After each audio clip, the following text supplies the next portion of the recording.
Hello everyone, कैसे हो आप सभी लोग। आई होप आप सभी लोग बढ़िया होंगे और अच्छे से पढ़ाई कर रहे होंगे। तो जैसा कि मैंने कहा था कि मैं आपका जो इम्पोर्टेंट चैप्टर्स हैं उनको कवर करने में, उनको बेसिक अंडरस्टैंडिंग बिल्ड करने में हेल्प करूँगा। तो उसी के रेस्पेक्ट में हम आगे बात करेंगे। तो मैं एक लेक्चर पहले ही अपलोड कर चुका हूँ चैप्टर का, जो है आपका ऑर्गेनाइजेशन इन एनिमल्स, ठीक है ना, बेसिक ऑर्गेनाइजेशन इन एनिमल्स।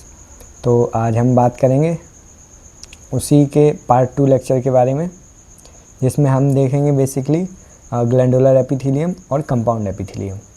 ठीक है, अगर आपने इससे पहले मेरा लेक्चर नंबर 1 नहीं देखा है इस चैप्टर का तो पहले वो देखिए, उसके बाद फिर आप इसको कंटिन्यू कर सकते हैं। ठीक है, तो चलिए स्टार्ट करते हैं फिर इस चैप्टर को आगे। तो आगे इसमें लिखा हुआ है, देखो, some of the columnar or cuboidal cells get specialized for secretion are called glandular epithelium। अब यहाँ पे आप दो चीज़ें समझिए। लास्ट टाइम जो आपने देखा था उसमें क्या था कि some of columnar and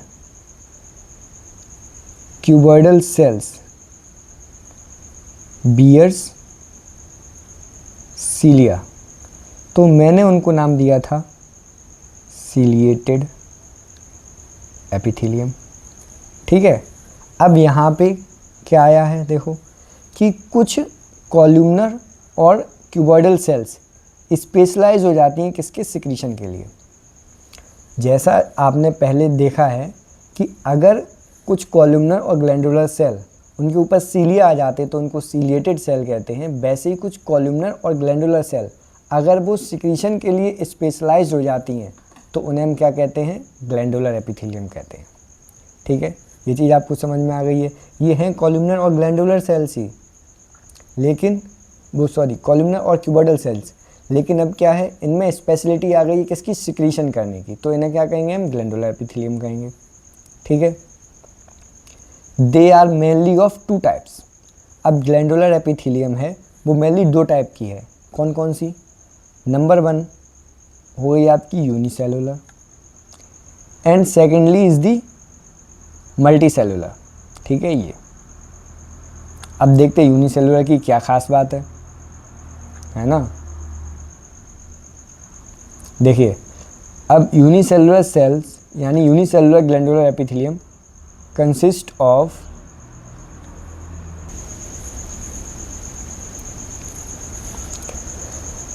ठीक है, तो unicellular cells consist of isolated glandular cells called goblet cells of the alimentary canal. अब आपको यूनिसेलुलर ग्लैंडुलर एपिथेलियम कहाँ पे मिलेगी वो देखते हैं। तो आपको जो यूनिसेलुलर ग्लैंडुलर एपिथेलियम है वो आपको कहाँ मिलेगी, एलिमेंट्री कैनाल में मिलेगी। ठीक है, कैसे, मान लो ये एलिमेंट्री कैनाल है आपकी, ये आपकी है एलिमेंट्री कैनाल। ठीक है, एलिमेंट्री कैनाल का मैंने ये बना दिया आपका लार्ज इंटेस्टाइन वाला पार्ट।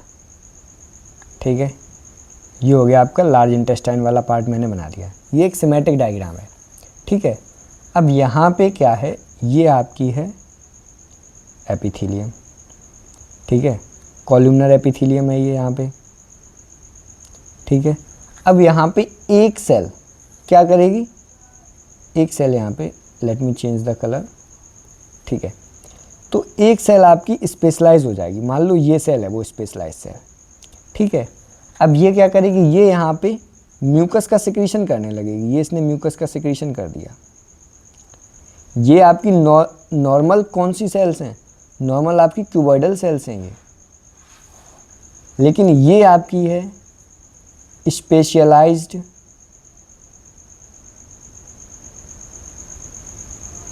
सेल। किसके लिए, फॉर सिक्रीशन ऑफ म्यूकस। तो इसका नाम मैंने क्या दे दिया यहाँ पे, गॉबलेट सेल। क्या नाम दे दिया इसका यहाँ पे, गॉबलेट सेल। आई होप आपको ये चीज़ अच्छे से समझ में आ रही होगी कि यहाँ पे कंटिन्यू लाइनिंग है एपिथेलियम की, क्यूबॉइडल एपिथेलियम की, और यहाँ पे एक सेल इसकी मॉडिफाई हो गई सिक्रीशन के लिए, तो इसको मैंने नाम क्या दे दिया, यूनिसेलुलर ग्लैंडुलर एपिथेलियम। ठीक है, आई होप आपको ये चीज़ क्लियर हुई होगी अच्छे से। तो they are mainly of two types, unicellular consist of isolated glandular cells, goblet cells of the alimentary canal, and multicellular. अब यहीं बात करते हैं मल्टीसेलुलर ग्लैंडुलर एपिथेलियम में क्या है। तो multicellular glandular epithelium consist of cluster of cells, example है salivary gland, on the basis of mode of secretion. ये तो नेक्स्ट पॉइंट है। अब समझते हैं हम कि मल्टी सेलुलर ग्लैंडुलर एपिथेलियम कैसी होती है। जैसे कि ये बी वाला एग्जाम्पल यहाँ पे आपको दे रखा है, मल्टी सेलुलर ग्लैंडुलर एपिथेलियम का एग्जाम्पल यहाँ पे दे रखा है। ठीक है, तो यहाँ पे आप देख रहे हो ये हैं सेल्स, ये सेल्स हैं। ठीक है, ग्रुप ऑफ सेल्स हैं ये आप देख पा रहे हो। और यहाँ पे ये इनके अंदर सेल मॉडिफाइड हो गई, ये ग्रुप ऑफ सेल्स हैं, टिश्यू है, और यहाँ पे सेल मॉडिफाई हो गई किसके लिए, आपकी more than one cell is modify for the secretion, then it is called as the multi cellular glandular epithelium. Okay, ये आपको कहाँ देखने को मिलेगी, स्लाइवरी ग्लैंड में। यानी स्लाइवरी ग्लैंड में जो एपिथेलियम है, एक से ज़्यादा एपिथेलियम आपकी सिक्रीशन के लिए स्पेशलाइज्ड हो गई है, तो उसका एग्जांपल आपको क्या मिलेगा, स्लाइवरी ग्लैंड। ठीक है, चलिए अब आगे देखते हैं इसमें। On the basis of mode of pouring of their secretion, glands are divided into two categories. अब ग्लैंड्स को हमने दो कैटेगरी में डिवाइड किया है। कैसे, glands are divided into two category, लेकिन किसके बेस पे, on the base of pouring their secretion. इसका क्या मतलब हुआ, देखो कुछ ग्लैंड्स ऐसी होती हैं जो अपना सिक्रीशन डायरेक्टली ब्लड स्ट्रीम में अब रिलीज़ करती हैं, और कुछ ग्लैंड ऐसी होती हैं जो अपना सिक्रीशन डक्ट के थ्रू रिलीज़ करती हैं। यानी कि मान लो ये कोई ग्लैंड है, ठीक है, ये ग्लैंड है, अब इसको यहाँ पे जाके अपना सिक्रीशन देना है। ठीक है, तो दो तरीके हैं, ये या तो क्या करे, यहाँ ये सराउंडिंग फ्लूइड हो गया, इस सराउंडिंग फ्लूइड में अपना ये सिक्रीशन रिलीज़ कर दिया। ठीक है, और ये अब ब्लड स्ट्रीम के थ्रू इस जगह पे पहुँच गया। सेकेंडली क्या हुआ कि डायरेक्टली इसने एक डक्ट यहाँ से यहाँ तक डक्ट बनाई और डक्ट के थ्रू अपना सिक्रीशन यहाँ तक पहुँचा दिया। तो वो ग्लैंड्स जो अपना सिक्रीशन डक्ट में रिलीज करती हैं उन्हें क्या कहते हैं हम, एक्सोक्राइन ग्लैंड्स। उन्हें क्या कहेंगे हम, एक्सोक्राइन ग्लैंड्स। ठीक है, अब सेकंड पॉइंट, वो ग्लैंड्स जो अपना secretion near by surrounding fluid या फिर तो नियर बाई सराउंडिंग फ्लूइड और ब्लड में रिलीज करेंगी, उन्हें हम क्या कहेंगे, एंडोक्राइन ग्लैंड्स कहेंगे। ठीक है, आई होप आपको ये चीज़ अच्छे समझ में आई होगी। चलो इसकी थ्योरी पढ़ते हैं अब। तो थ्योरी में है, देखो, glands on the basis of pouring of their secretion are divided into two categories, namely exocrine glands and endocrine glands. Exocrine glands example दे रखे हैं एक्सोक्राइन ग्लैंड के, secrete mucus secreting glands, saliva salivary glands, earwax, oil, milk, digestive enzyme and other cells product. These products are released through duct और tubes. यानी वो gland जो अपना secretion duct या ग्लैंड के थ्रू रिलीज करती हैं उन्हें कहेंगे हम एक्सोक्राइन ग्लैंड्स। एक्सोक्राइन ग्लैंड का एग्जाम्पल हो गया आपका salivary gland, mucus glands, digestive enzymes and milk gland.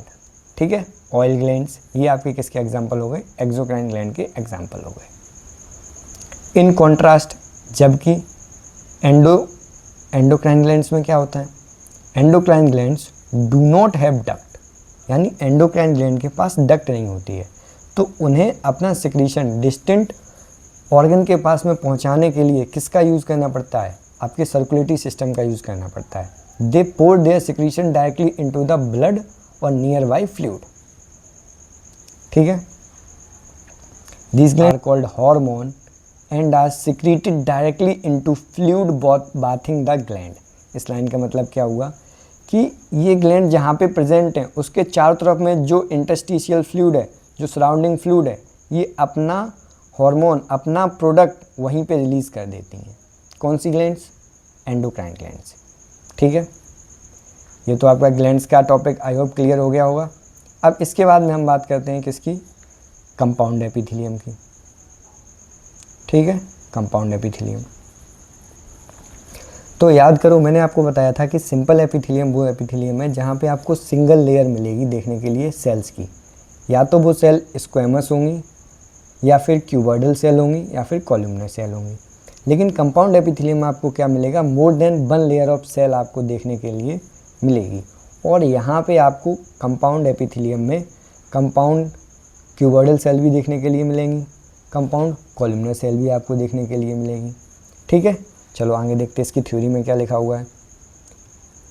Compound epithelium is made of more than one layer of cells, यानी कंपाउंड एपिथेलियम एक लेयर से ज़्यादा सेल से मिलकर बनी होगी, मल्टी लेयर्ड स्ट्रक्चर होगा। This has limited role in secretion and absorption. मैंने आपको बताया था अगर सिक्रीट करना है और एब्जॉर्ब करना है तो वहाँ पे सिंगल लेयर होगी, ठीक है। अगर एक से ज़्यादा लेयर होगी तो वहाँ एब्जॉर्प्शन और सिक्रीशन दोनों ही पॉसिबल नहीं हो पाएंगे, ठीक है। जैसे कि अब देखो एग्जांपल, अब इनका लिमिटेड रोल है किसमें, सिक्रीशन और एब्जॉर्प्शन में, यानी ज़्यादा ये सिक्रीशन एब्जॉर्प्शन नहीं करती हैं, इनमें कोई खास रोल नहीं है। यानी कंपाउंड एपिथेलियम का जो मेन फंक्शन है वो आपका आता है किसका, प्रोवाइड प्रोटेक्शन अगेंस्ट केमिकल और मैकेनिकल स्ट्रेस, केमिकल और मैकेनिकल स्ट्रेस। फॉर एग्जांपल जैसे आपका स्किन है, ये स्किन आपका कंपाउंड एपिथेलियम है, तो ये आपका बाहर जो इन्वायरमेंट है उसमें जो भी आपके मैकेनिकल स्ट्रेस हैं, फॉर एग्जांपल जो भी कहीं आपको इंजरी होती है तो उसको प्रोटेक्ट करने के लिए है कंपाउंड एपिथेलियम। केमिकल स्ट्रेस कई तरीके के आपके यहाँ पे जो लाइक बैक्टीरियाज हैं वो अपने केमिकल रिलीज़ करते हैं, क्योंकि डेड स्किन है तो वो केमिकल्स अंदर नहीं जा पाते हैं, ठीक है। और हमारे अंदर भी कई जगह पे कंपाउंड एपिथेलियम को आपको देखने के लिए मिलेगी, ठीक है। तो कंपाउंड एपिथेलियम, जैसे कि कंपाउंड एपिथेलियम का अगर मैं आपको एग्जांपल बताऊं तो ये मिलेगी आपके ओरल में, ठीक है ना, ओरल कैविटी में आपको कंपाउंड एपिथेलियम देखने के लिए मिलेगी। तो ये सारे किसके एग्जांपल हो गए आपके कंपाउंड एपिथेलियम का। मोर सबसे ज़्यादा इनका फंक्शन किसका है, प्रोटेक्शन का है, rather than secretion and absorption. तो अब देखो आगे इसमें लिखा भी हुआ है ये, they cover the dry surface of the skin, dry surface of the skin पे आपको मिलेंगे, and moist surface of buccal cavity, मैंने अभी बताया था आपको बक्कल कैविटी में मिलेगा, एंड फेरिंग्स, बक्कल कैविटी के बाद क्या आएगा आपका, फेरिंग रीजन आएगा, ठीक है, and lining of duct of salivary gland and pancreatic duct, pancreatic duct and salivary gland की डक्ट में भी आपको कंपाउंड एपिथेलियम मिलेगी। वैसे मोस्ट ऑफ जो ग्लैंड्स हैं उनकी डक्ट को कौन बनाता है, आपका सिंपल एपिथेलियम बनाता है, लेकिन यहाँ पे आप देख रहे हो कि जो सलाइवरी ग्लैंड है और पेनक्रिएटिक ग्लैंड है इनकी डक्ट जो है वो किससे लाइंड होगी, किससे आपकी लाइंड होगी, कंपाउंड एपिथेलियम से लाइंड होगी, ठीक है। ये दो आपको एग्जांपल अच्छे से याद रखने, salivary gland and pancreatic gland की जो डक्ट हैं वो किससे लाइंड होंगी, आपकी कंपाउंड एपिथेलियम के, ठीक है। आई होप ये चीज़ आपको क्लियर हुई होगी। अब आगे हम पढ़ते हैं जंक्शन के बारे में, ठीक है। ये हमारा लास्ट टॉपिक है एपिथेलियम का। तो all the cells of epithelium are held together with little intercellular material. जैसा कि मैंने आपको फर्स्ट लेक्चर में बताया था कि जो भी आपकी एपिथेलियम सेल्स हैं उनके बीच में जो गैप है वो बहुत कम है, इंटरसेलुलर स्पेस है बहुत कम है, और इंटरसेलुलर स्पेस कम होगा तो इंटरसेलुलर जो मटेरियल है वो भी आपका कम होगा, मैट्रिक्स भी आपका कम होगा। तो अब इन सेल को एक साथ कैसे रहती हैं, ये सेल एक साथ कैसे चिपक के रहती है, आपको इसमें ये समझना है, ठीक है। तो in nearly all animal tissue specialized junction provide both structural and functional link between its individual cell. क्या कह रहा है ये कि मोस्ट ऑफ एनिमल्स में जो सेल्स हैं वो एक दूसरे के साथ में कनेक्टेड हैं, ठीक है, स्ट्रक्चरली और फंक्शनली। कैसे कनेक्ट हैं? By different types of specialized junctions, junctions के थ्रू कनेक्ट हैं।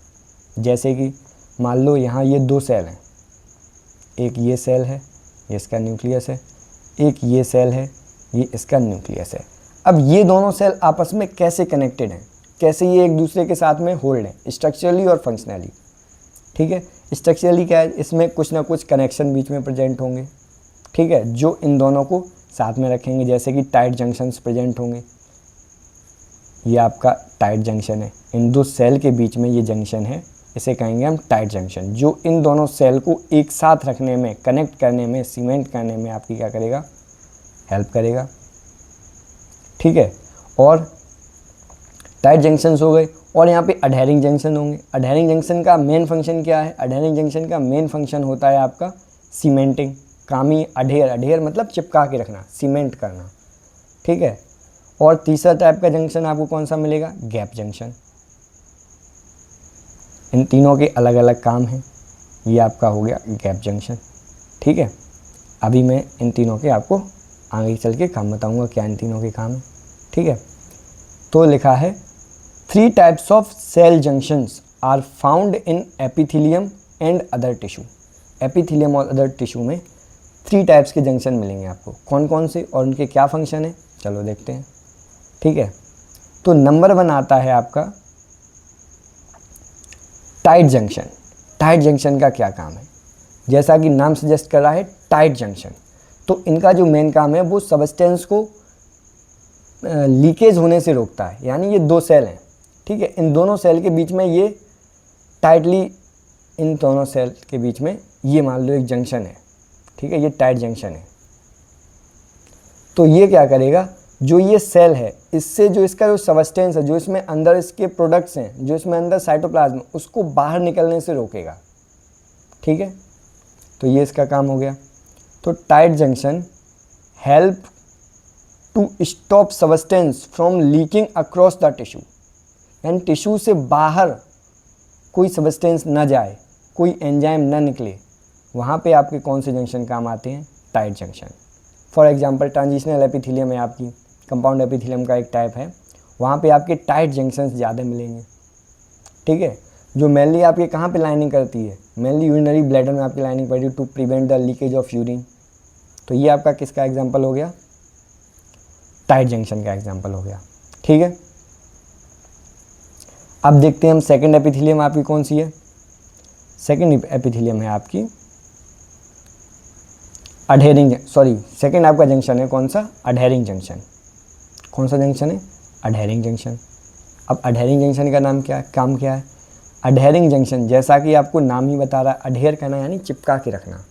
ये दो सेल को चिपका के रखता है आपस में। दो सेल को चिपकाने वाला जंक्शन कौन सा हो गया? अडहेरिंग जंक्शन। अगर किसी टिश्यू से किसी सबस्टेंस का लीकेज प्रिवेंट करना है तो वहाँ पे कौन से जंक्शन ज़्यादा होंगे? टाइट जंक्शन ज़्यादा होंगे, ठीक है। तो adhering junction perform cementing to keep neighbour cell together, यानी दो सेल को पास पास रखने में जिस जंक्शन का मेन रोल आता है वो आपका है अडहेरिंग जंक्शन, ठीक है। उसके बाद हम बात करेंगे किसकी? गैप जंक्शन की। नाम ही आपको बता रहा है गैप जंक्शन, दो सेल के बीच में ये एक पाथवे होता है एक तरीके का, ठीक है। तो गैप जंक्शन का मेन फंक्शन क्या है? Facilitate the cell to communicate with each other by connecting the cytoplasm of adjoining cells for rapid transfer of ion, small molecule and sometimes big molecules, ठीक है। क्या मतलब है गैप जंक्शन का? मान लो ये आपकी एक सेल है, ठीक है, तो इन दो सेल के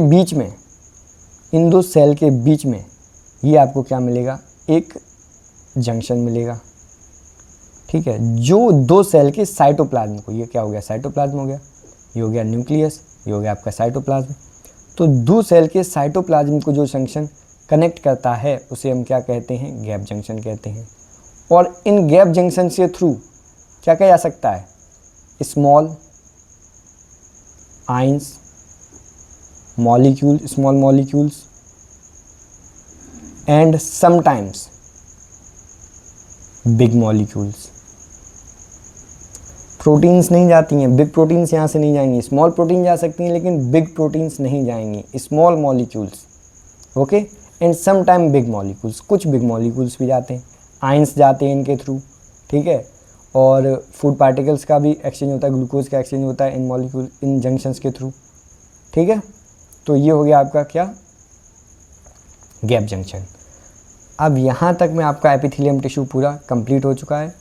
आप ये दोनों वीडियो लेक्चर अच्छे से देखिए, अगर इसमें कोई भी डाउट होता है तो आप मुझे बताइए, ठीक है। तब तक के लिए ऑल द बेस्ट, पढ़ते रहिए।